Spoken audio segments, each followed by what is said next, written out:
Assalamualaikum warahmatullahi wabarakatuh.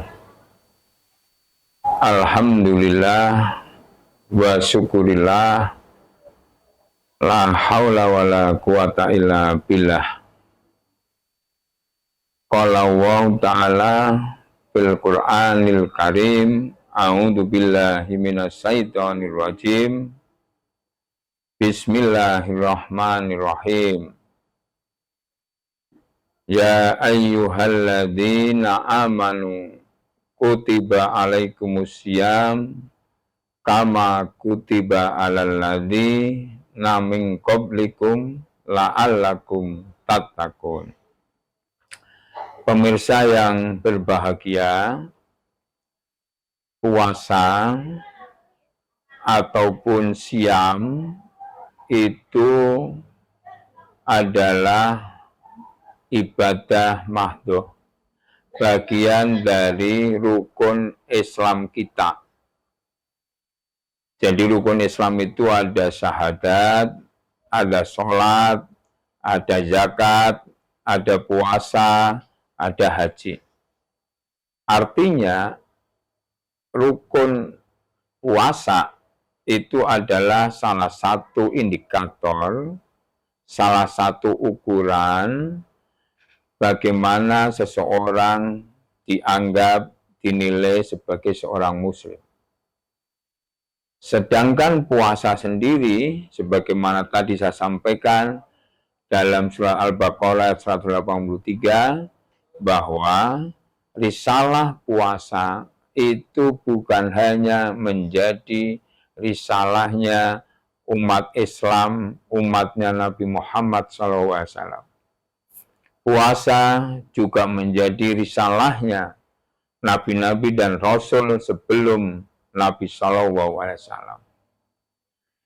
Hadirin yang berbahagia, perlu kami sampaikan, saya selaku lembaga pengembang usaha mikro kecil menengah, di berbagai kesempatan saya sering menyampaikan bahwa sebuah syariat, sebuah aturan norma agama dari Allah yang termaktub dalam Al-Quran maupun dalam sunnah sahihah pasti memiliki implikasi berbagai hal di bidang kehidupan.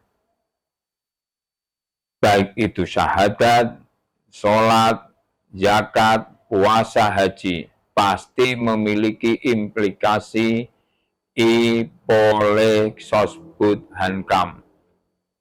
Artinya, sebuah norma syariat itu yang pertama pasti punya implikasi ilmu.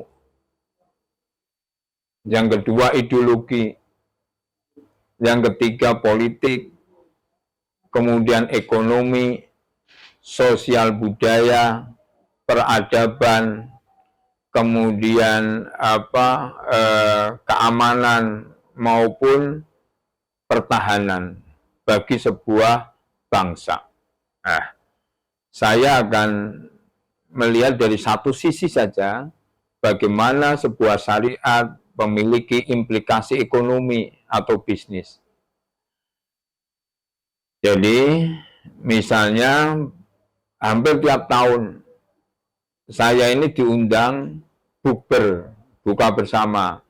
Sebagaimana hari ini saya diundang oleh Mas Lukman, sahabat saya, Kepala Sekolah SMK Muhammadiyah 1 Semarang, untuk bukber sekaligus MOU kerjasama dalam hal bisnis digital dan animasi antara SMK Muhammadiyah 1 Semarang dengan LPUMKM Jawa Tengah. Nah, jadi ada bukber, itu ya adanya adalah di Indonesia. Kalau di internasional adanya iftar.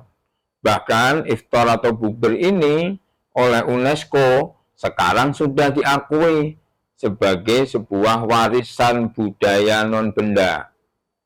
Artinya puasa syariat punya implikasi peradaban, punya implikasi budaya.